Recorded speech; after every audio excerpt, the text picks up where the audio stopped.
You are listening to From Ring to Veil. I'm Shannon. And I'm Kim. And we are your wedding planning gurus. We take the stress out and put the fun back into wedding planning. Lessons learned, episode 138. All right, so it's Monday morning and we're back recording again with Kate from G Squared Weddings. Hello.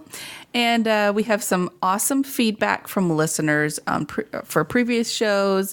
And we want to thank you guys for your comments and your shares. It's just, that shows us the love more than anything else. So thank you for that. Kate also, I think we shared this before, that she has been contacted by a couple of you listeners. And it's really exciting for us here at From Ring to Veil, for me and Shannon. We are just, this is why we're doing it. So you guys contact these vendors and they will work with you. You just mentioned that you heard of them from us on From Ring to Veil, and they'll be, I can assure you, you'll be happy with them. It's been really exciting too, because it tells me that the time that I spend here, not only is it fun, but it means that I'm actually showing you guys that I'm kind of cool to work with. So yay, I'm glad. Exactly. All right. So this time we're talking about lessons learned. We have asked and have researched what our previous bride-to-be's, what did they learn in wedding planning? After the wedding, what's some things that they decided was good or bad? So we've got quite a list for you, and you can find that at fromringtoveil.com/138. All right, Kate, kick us off. All right. So this is actually kind of fun because it let us poll other actual couples. Mm-hmm. And then obviously we have some from our own experience since we're both married. First one we have is if it can be delegated, do it, which rolls into our last show, which is fantastic. But yes, seriously, if you can delegate it to someone, please do it, because it is going to really take the stress off your day. Right. Next one is hiring pros. Some of these ladies have, I don't want to say had a bad experience, but maybe it wasn't so great, and they decided that if they had to do it again, they would go and hire pros. And that means all across the board. Mm-hmm. So we've heard experiences where people did their own hair and makeup, or they didn't do a DJ, or they just had a friend do their photography, mm-hmm. or they put their flowers together themselves from the market, and things just don't ever go off as well as they do in their mind's eye. Mm-hmm. So there's some fantastic things you can DIY if you have the time and the talent and the skills. Right. But for a lot of things, there's a reason they're called pros. Exactly. So, yeah. Exactly. And, just not to mention that they can help you out with a lot of stuff, even saving money. Yes. Yeah. Which might sound like something you didn't even think about. Yeah. But realistically, it is. Most of us have done this enough that we are not in this to gouge you. We're in this to help create a better experience for you. That's right.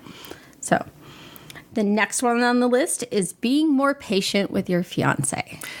You can just imagine. If you're so stressed and wrapped up in all of this and you're biting each other's heads off at every turn, how's that wedding day going to go? Yes. So I can imagine that some people have had some doozies leading up to the wedding day. So try to remember to keep your patience and your cool with your fiancé. They've never done this either, probably. So, well, and one of the ways to do that is to make sure that you take time to have some non-wedding related dates, like literal dates where it's absolutely off limits to talk about the wedding. Because the whole goal is that you still like each other on your wedding day. You don't just love each other, but you actually still like each other. Yeah. Because that will show throughout the entire day with how you interact with each other and your guests. Yes, so. Exactly. And just to foremention, whatever I'm trying to say there, you'll have to do that when you have kids too. Yes. Oh, yes. Have some kid-free dates and no talking about the kids and the household and all that stuff. So just keep that in mind. If you start now, it'll be easier to do later on. Exactly. Yes. All right, the next one, stress less and let go. And that's what we're here for. This whole show is to help you stress less. just by giving you great information, tips and tricks, and talking to vendors like Kate and giving you some insight on how this whole wedding planning works so that you don't have to stress out about it. And of course, stress leads to high emotions, which kind of leads into being more patient with your fiancé. So it all works together. Oh, yes, for sure. So the next thing is that things will happen. So your wedding day is not going to be perfect. There are so many human players involved and elements that you can't control, like the weather, that there is going to be a snafu, very possibly several of them. But unless you somehow don't make it down the aisle and don't get married, none of them matter. Exactly. So at the end of the day, the end result will all be the same. Even if your napkins are missing or your cake topper is gone, you are still going to be married. Right. So, or your music doesn't start right like you had planned. Yes. Kind of like how it happened at my wedding. Yes. Or little music snafus back in the day of here's the tape. Yes. Oh, yes. Yep. Yeah. Which could also go wrong with somebody's iPhone. It does. If that's how you're doing it. So, yeah. And then the next one, do it because you want to, not because everyone else is doing it. That's right. And this is a big one that I think a lot of people get caught up in because you are hearing from every side, grandma, mom, mother-in-law, even your father or father-in-law, and they're going, well, we need to do this. We have to do this, It's tradition. Yeah, and the only traditions that exist are the traditions that you want to have for the rest of your life with your fiancé. So whatever that means to you, that's what you do. Exactly. So if you love the cake cutting, do the cake cutting. If you don't love the cake cutting, don't do the cake cutting. You don't have to serve cake at your wedding. Exactly. You don't have to toss the garter. Like, you do what you want to do as long as it feels right for the two of you together. This is your story. It's no one else's. And this also includes like decor and dress. Just because a certain dress is in style doesn't mean you have to wear that. You go with what fits you best and really makes you feel like a pretty princess or it's just beautiful and happy.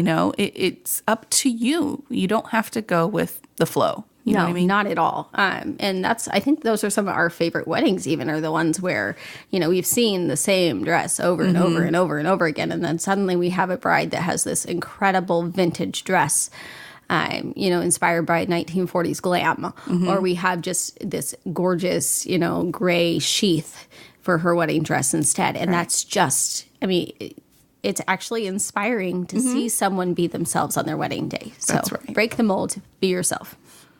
All right, here's something that I thought was really interesting when we read this was eat in private. Have your own dinner while signing the docs or before the reception. Because, and we say this because, yes, if you're going to have a sit-down dinner, you might get a few bites, but so many people are going to want to talk to you and just spend some time with you. It's really hard to eat. Yes. And we almost always try to make sure that there's at least appetizers up where our couples are signing, but there are a couple of venues in our area specifically that actually have your full meal up there so that you do eat alone, which can be fantastic because it is real. You are not going to have a chance to eat. And it doesn't matter if you have a sign on your table that says, please don't talk to me, I'm eating. They're going to come and talk to you. Exactly. Because they don't care. They traveled all this way and they think that your whole goal that day is to talk to them. Exactly. So, definitely find some time to eat, especially because you did spend money on this food. This was a super important part of your day. You went and did tastings. You chose a caterer that fit your vision. So make sure that you get to enjoy it. Don't end up like me, who ended up in the Arby's drive-thru after my wedding because I didn't get to eat. So, definitely find time to eat in private. That's right. And along those lines, schedule some alone time during the day, 10 to 15 minutes. And that could kind of be your alone time. If you sign your documents, you sit down and you have a little meal together. It's kind of like a first married date a little bit. Yes. Just spend a little bit of time together. You've really, you've done all this planning for this one day. It's really nice to sit down and have a little time together. And kick everyone else out. Yes. Don't feel bad. Like your maid of honor and best man, they don't need to be in the room once they've signed the documents. They need to go. They need to respect you guys enough to be able to leave the room, and do not feel bad to ask for that. That's right. You will, if you have a coordinator or a photographer like me, I will actually do that for you, so you don't have to be the bad guy. Same with the coordinator. They'll do the same thing. They'll be like, hey guys, get out. Like, they need this time by themselves. So, but always whoever you're building your master timeline with, like, make sure that that's worked into your day. The next one is don't be fooled by Pinterest weddings. We had a whole show on this. Yes, we did. And this is a big one, because when you're scrolling through Pinterest and you see all these amazing things, you don't realize that, those flowers cost an arm and a leg to create. Not an arm and a leg. Well, okay, yes, not an arm and a leg to necessarily, but like, it's not going to be a $20 bouquet. Exactly. Like, those people didn't pick those out of the farmer's market and then just grabbed them and go. Yeah, like, this is a time and a talent, and like, there is such an artistry that goes into these Pinterest weddings that you see that a lot of couples don't realize they have to budget for. Like, if you want that and that look is super important to you, you need to know you're going to be investing a lot of money into it. Absolutely. And if you're going to be investing that kind of money into that, you're going to have to invest it into everything else. Because if you have that and then Uncle Bob is shooting your wedding, it's not going to look like that picture looked. Or if you want this gorgeous, huge tiered cake, a lot of the cakes that you see in Pinterest weddings are actually styrofoam because it's cheaper. And so they're not always going to be something that's necessarily in budget. Right. So if you are willing to have just the top layer so that you can cut it and the rest of the cake built in styrofoam, then do that. Yeah, you can absolutely do that. Talk to your baker. Say, like, this is absolutely what I want, but here's my budget. How do we do this? And I'm okay with using cake dummies is what they call them. So, or like, sheet cake in the back. Yes, exactly. Yeah, like, there's tons of options. So don't get stuck on the Pinterest wedding and go, this is the ideal standard for perfection, because it's not. Right. It is not. So I do have to say that the vendors that are doing these styled shoots try to put their absolute best into this, so like the floral is going to be like their favorite thing to do. So it's most likely going to be their best work ever. Yeah. And, if you have a dress designer and you're using their dress, it's going to be their absolute favorite, best stuff. So you also have to keep that in mind. Because these are the things they want to show off that they have the capability of doing that we don't necessarily have time for on a wedding day. So that does mean that there's going to be like all these dreamy spots with like gorgeous light and amazing things. And most wedding days, that doesn't work out that way. So, just be prepared that you probably need to have a better look at real weddings on real photographers or vendors' blogs. Exactly. More so than Pinterest. Like, use Pinterest for inspiration and be like, okay, I love the feeling of this part of this pin. But then approach your vendor and say, okay, how do we put our own spin on this and make it something that works for us within our budget? Exactly. So. And, I think most really good vendors are willing to work with you on that. And if they aren't, maybe you need to find somebody else. Yes. I mean, I hate to say that, but that's the truth. Yeah. Vendors should be able to work with you. For sure. And I know that there's a lot of people that you can be like, that will say, absolutely, don't send me any pins, don't send me any of that. But, ultimately, like, this is your day. Yep. And, if we're brought a pin or a photo and somebody's like, I really, really like this, we are going to do our darndest to deliver something that is similar, but still in line with the rest of your wedding vision. Yep. Next one, be flexible with the timeline. Be okay of letting go of things if you're running out of time or things start late or, something happens and the weather changes and you have to move everything inside. It takes a little bit longer to do, just be a little bit flexible. Try not to be so rigid. If you're supposed to start at 4 and it's 4:30 before you get to start, it's okay. Yeah. It really is. Then your guests are not going to care that much. No. And, if you are like, see, you're getting crunched in your timeline, and there really aren't that many people there and you had a special exit planned, like, be okay letting go of that. Be okay of letting go of the garter toss if suddenly all the single guys aren't there anymore. Right. Or, just find things that, you understand may not happen. And that's okay, because none of that means anything to you getting married. Exactly. So, yeah. All right. So don't stay to clean. Guests are waiting for you to leave. Yes, this is so true. And I cannot tell you how many couples tell me, oh, no, we're going to hang out and clean up. No, you're not. Yeah. So I am probably going to make you go somewhere, even if you're staying on site. Or like if you are leaving, I'm going to make you leave because your guests are waiting for you to leave. Right. So you have a few stragglers that literally will hang out until you are gone.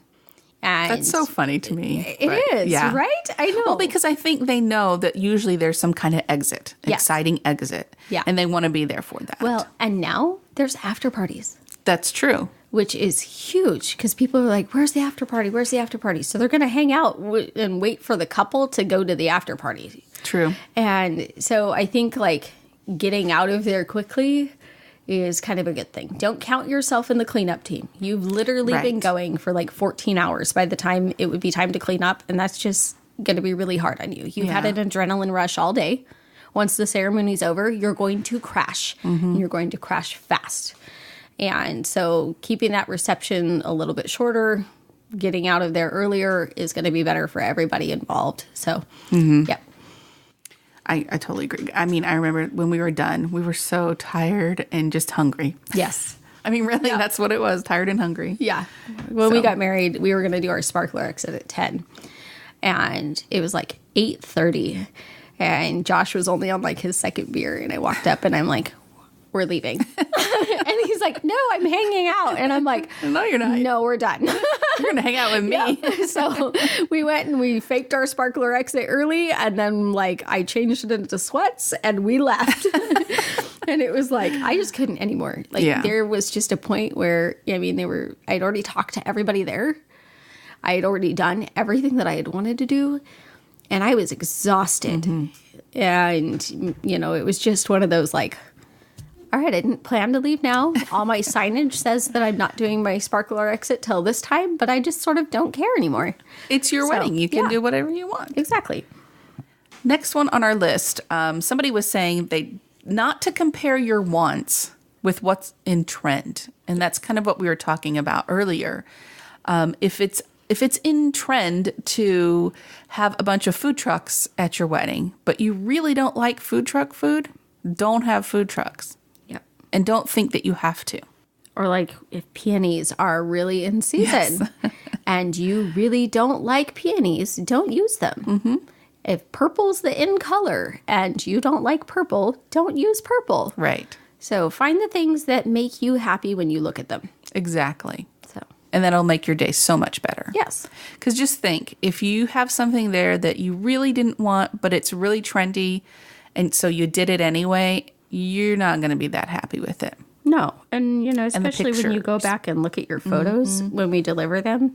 And, you know, we took photos of whatever that thing was that you didn't like. You're going to forever be marred by the fact that, like, ugh, I put that in there and I didn't really want it there. Yeah. So it's not a bad thing to stand up for what you want. That's right. All right. So the next one is learn to say no or delegate someone to do it for you. And sometimes that can be the easier route to take for sure, especially if you have stronger personalities that you're dealing with. And in some cases, you're going to.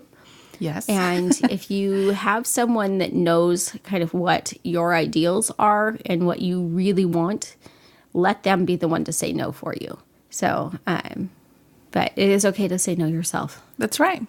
Absolutely. And it can actually help you earn some of that person's respect. That's true. Is a little bit stronger. So that's true. Yeah. And this includes like in-laws and parents and stuff. If you don't want to do what they're trying to make you to do, it's okay to say no. Or even bridal party members. That's true. Yeah. You know, because there are some bridal party members that like they've recently gotten married. And so to them, like how they got married was the ideal way to do it. And so they're going to try to push some of those ideas on you. And it's okay to say no. So absolutely. Yeah. Take breaks from wedding planning when needed. Take a non-wedding planning date. So like, I would say at least once a month during the wedding planning process, take a non-wedding planning date. Yes. No talk about wedding planning. Yeah, and to add on to that, like one of my brides actually mentioned when I asked this question that she also does this with her friends and bridal party members, to where she goes out with them once a month and they don't talk about the wedding at all. And it lets her kind of reconnect with the fact that there's life beyond the wedding. Yes. And that all of their lives don't revolve around her wedding, which can be very grounding and much needed during this process, because obviously you're so consumed that sometimes you get upset when others aren't as consumed as you are. So this can kind of help you get back to like, okay, this is who I am as a human without fully existing for my wedding planning. So That's right. it's great to do with your fiancé and with your bridal party and friends. Be realistic about your budget. When you're planning your budget, which you do need to do, and do it early. Yes. Be realistic about it. Do your research. Listen to the podcast and find out what it really costs for all this stuff. And don't, I think I saw a post where somebody was asking, I want to keep my wedding under this certain amount of money, and I would like to pay a photographer this amount and a florist this amount. And I mean, you can't really dictate in that way, because for one thing, it was unrealistic. There's no way a pro, let's just say florist, is going to give you however many bouquets, let's say 5 to 9 for this small amount. I mean, like, it's not even feasible to even buy the flowers for it. So you have to be realistic about your budget. And the reason to do it early is that way when you need to move monies around, you can do it early instead of being at the end of the wedding plan and be like, well, we have no more money left. Yes. And there is actually a website that you can kind of go and get a good guesstimation on what an average is. And it's called Cost of Wedding. And you can look it up by zip code. And so what I would actually say that when you are looking at the averages on cost of wedding, assume that's the lowest end of average, because they are taking like what the highest amount of people are spending plus the DIYers, and they're combining those. So imagine that price that you're seeing on there is if you're going to pick the low end of average cost. Of everything. Yes. Yeah. Okay. Good tip. Yeah. All right. So the next one we have, I know a lot of people and a lot of blogs talk about when you first get engaged, like after you've been asked and you have a date and all that in a venue, to ask your bridal party. And I think it's actually better to wait. And there was a couple of brides that actually were pulled and said that this was something they wish they would have waited on, was to wait and ask their bridesmaids. So 6 months beforehand is usually pretty good, maybe even 8 months, just so that they're guaranteed to have their dress back in time. Right. And so they can kind of plan and budget. But definitely waiting till a little bit later in the process is going to be better for you, because one, people will have a better idea of kind of what their life will look like at that point. And two, friendships can change so quickly. That's true. And that's part of what we hear the most from our brides later on, is that if they had to do it over again, so-and-so wouldn't have been in their wedding. Right. And you don't necessarily want that feeling. Exactly. So it's that just ruins, like you said earlier, photographs. Yes. You're looking at or it might make you sad because you lost that friend or whatever. Yeah. But also then you would know who would be able to help you. Yes. And see who is most interested in your wedding. Yep. Hey, I'm getting married. And if they're like always asking you about things and, can I help you do this or that, you'll know that person wants to help you with your wedding. And so maybe they might make a really good maid of honor. Yes. And don't ever feel pressured to pick those people based on like tradition or if you were in their wedding. Right. So like really pick on who will enhance your day and your experience of getting married. So. Agreed. All right. Don't take on too many projects. So in DIYing, I said this before, if you don't have the time, the skill, or the finances to do them, like really delegate those things off or hire pros. And don't overestimate what you can accomplish, because life is happening. You're still working. You still have a relationship to maintain. You have friendships to maintain. You have family responsibilities. There's holidays, vacations. If life happens somewhere in there and you decide to buy a house, or someone loses a job or changes a job, like imagine all of those things going on. and trying to do all the centerpieces for your 20 tables, or trying to make sure that you can bake your own cake or whatever it is that you decided you're going to try to take on. Because you don't realize, like, those last 4 or 5 days before your wedding, it's like a madhouse rush of, like, I didn't remember that I would need this, and I didn't remember I'd need this, and I didn't remember I'd need this, and I was going to do this project, and, now I'm going to try to cram this project in, and... Or now I have to let go of this one that I really wanted. Yeah. So don't try to take on too many. Be realistic with your time. So. Absolutely. All right. Next thing has to do with RSVPs. There's a few of them. So somebody was saying that they wish they had checked in with them, phoned, text, email. Like we said, this is a great thing to give to moms to do, to delegate to moms so they can call and be like, are you coming or what? Usually moms are pretty good at that because they know a lot of the family that maybe you haven't heard from, you haven't received your RSVP from. Another thing about RSVPs is to number your RSVP cards. So usually when you're making your list of invitations, you're probably going to have like each address or family separated. And so number each of those, and then number the RSVP card that goes in with their invitation with that same number. So, because what we found is I had a few couples now that they would send these cards out and they would come back and no name was on them. And they'd be like, yes, RSVPing for 3. And they're like, all right, well, we are trying to do name cards for our tables so that people know where to sit. And we have no idea who these 3 are. So, and I have had a couple of couples that have done like like the glow in the dark pens, so they don't necessarily show on the card that they're numbered, but then they can use like a black light or to be able to see what number that is. So find some way to organize the cards so they correspond with your address list that you're sending them all out to, so that you know who the RSVP is from. I think that's genius. Yeah. I mean, I think you could even get them printed if you're having them printed with numbers on them. So yeah, for sure. That's genius. Because I mean, like you have 3 cards show up, and one wants chicken, one wants salmon, one wants beef, and you're like, you don't know who to serve it to. Yeah. Yes. There's like so many things that go with the RSVP that you don't think about, and like they're actually incredibly important. So I know some people are getting around that though, with having a wedding website that has a ton of information and that allows RSVPs on the digital format. So, and that can be fantastic because then they're required to put all that information in. That's right. And a lot of people in the digital age are actually going that route.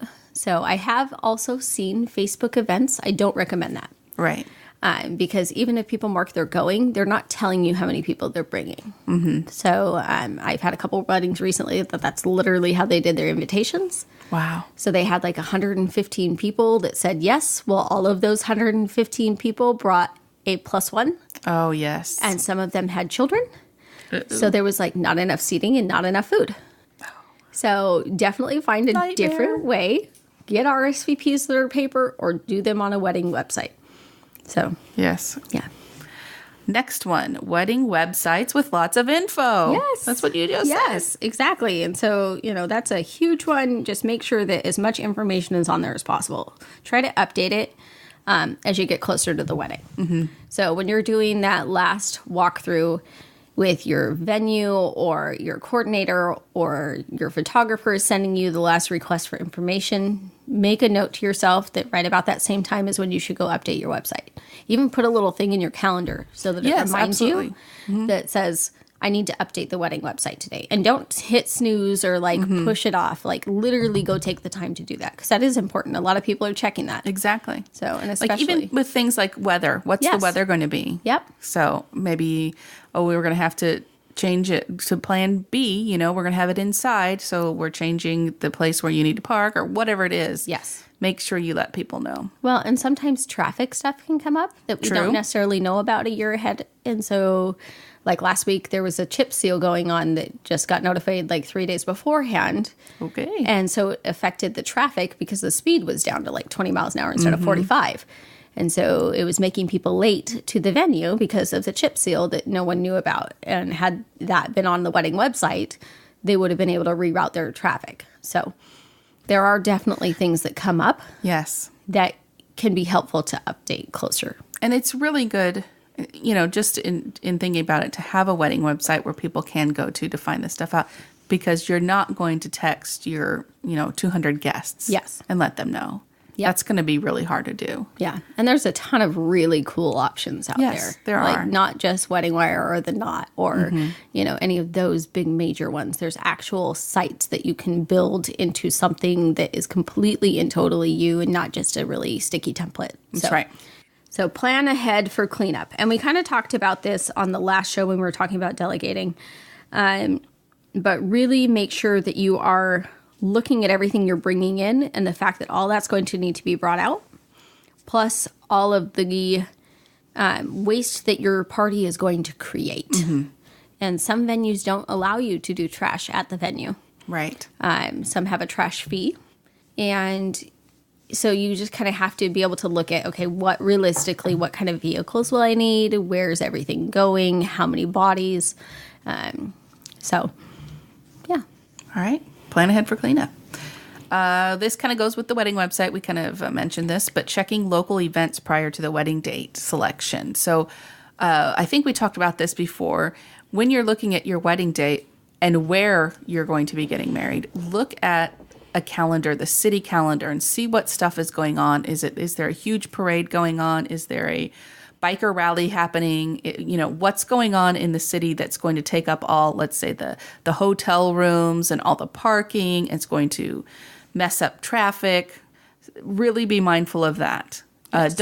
You can pick your date, you can pick your venue. Just be aware of what's happening around. And let your guests know too, because there are sometimes, especially if you have a very specific vision for your event, and there is an event going on, you need to make sure that aligns with what your vision is, because a lot of them, especially the outdoor venues, you might have that in sight of your venue. That's true. So just kind of definitely keep those things in mind, that you need to consider what is happening in the area. And then update your wedding website with Yes, exactly. See, it all works together.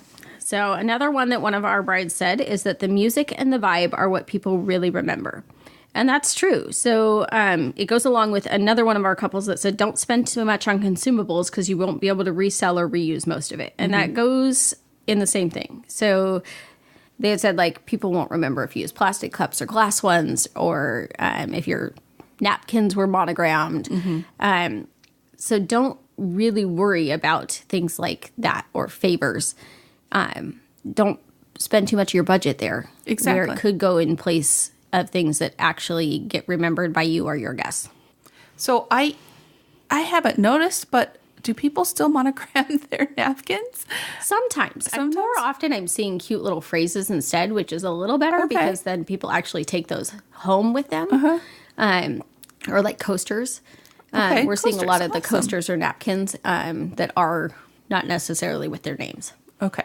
So that kind of helps the take-home value. Exactly. But yeah, monogramming is not so much of a big thing anymore. Right. I knew it used to be. Yes. But I wasn't sure. Yeah. And there are some traditional couples that it definitely is. Or like we do have some brides and grooms that are like more edgy, kind of classic rock minded. That's kind of a thing still. Within that. But yeah. That's cool. Yeah. I was just curious if you'd seen much of that. All right, next one. Photography and videography are the most important vendors you choose, so don't rush that decision. Yep. Don't just pick the cheapest first one you see. Yeah. And that was actually a tip from a real bride. And it's actually a real bride that I didn't exactly expect to hear that from. So it kind of just goes to show there's always something that we hear that people wish they would have done. And it's usually that they chose a photographer that was cheap instead of the one that they loved, or they didn't hire a videographer because they didn't see the need for it. Both of my couples this weekend, they both expressed to me that they wish they would have had a videographer, which was really sad, but they really did. Like, if you have cute moments that are not necessarily going to be interpreted in still photographs well, like, hire a videographer. There's somebody for every budget out here. Absolutely. And it's just, and like we've always said, they have payment plans. Yes. So like those are things that are super important. Don't hire somebody that's cheap necessarily. Like hire someone whose work you love, that moves you, that you feel like is an old friend. Right. So, but yeah, those are the things that we hear most is like photography and videography and even DJ. Like they wish they would have hired Exactly. someone and someone better than they necessarily did. So, but yeah. I really hate to hear that they wish they had done that. I know. That's really sad. It Because is there's so sad. many good ones out there. I know. Well, and there's a wide range too, which is, kind of nice. There are more people than you would imagine, especially in big areas. Right. More videographers. Yes. Yes. Yeah. Okay. And just I think so often we get stuck in like who our family and friends have used that we don't think to look outside that circle. I wished I had. Yeah. I really do. I just used what a photographer that a friend did used, and theirs were great. Yes. Mine turned out terrible. Almost all of them were blurry, and I don't know what his problem was, but Right. I wish I would have done some more research on that. And yeah, and that's what's really difficult. Like, don't feel like you have to use someone that your friend used or your sister used, or it's okay to look outside the box. That's right. So, like, we have one family that the older sibling didn't use us. And the next sibling that got married said, I'm not using their photographer. And they came and found us. And now we've done a couple more of their kids' weddings. And it's Nice. because, like, it's okay to look outside the box and find someone that fits better. And, it's the same with videographers. Like, even if someone's like, oh, I have a video camera, explore all your options. Yeah. Because it ends up being more expensive to have someone DIY it. Because now guess who's editing that? It's you. And I want to bet that you probably don't have editing software That's right. to edit video. That's right. And it's never going to be as moving as you see the documentary stories that the videographers are producing. That's but right. you would be shocked at how cost-effective videography really is. So, Right. especially for the emotional impact and the Oh, yes. longevity of it. Like, Yes. you may think that you are not going to ever look back at that video. Oh, you But will. you are, because you don't remember most of your wedding That's day. right. So, That's right. yeah. Or you don't see it. Like, Yeah. my wedding this weekend, one of them, the groom walked down to I Wish I Was a Baller. And because he was a little on the shorter side. And so he like was dancing and like doing the basketball shooting moves and everything down the aisle. And they have no video of that. And the bride didn't get to see it because she was in line waiting to come down the aisle. So she'll never get to see that part because they didn't have a videographer. And to me, that's sad. And I think That is too, sad. she mentioned that to me at the dinner table. She was like, I never understood why people wanted a videographer. She's like, and now, and I'm not even like past the dinner part of my reception. I already wish I had one. Yeah. And, which Yeah. definitely make sure that you look at all avenues. So, Exactly. And again, prioritize that budget. yes. And by saying prioritize, prioritize your time and your needs and put it in the calendar. Yes. So if you need something by a specific date, make sure it's there.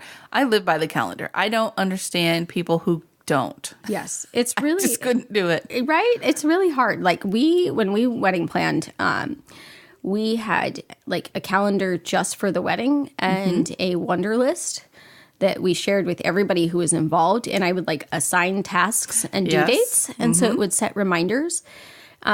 But we did that so that we knew that we would be able to block out those non-wedding planning dates. And that we would be able to block out enough time that I would not feel freaked out in the last couple days before wedding planning. Right. And that's actually what one of my brides had said too, is like really make sure that you are allotting enough time and then designating someone to handle those last few hiccups that happen. That's right. So that you do have those days for downtime prior to getting married. And she said, take those days off too. Like, don't think you can work up until noon the day before you get married. Right.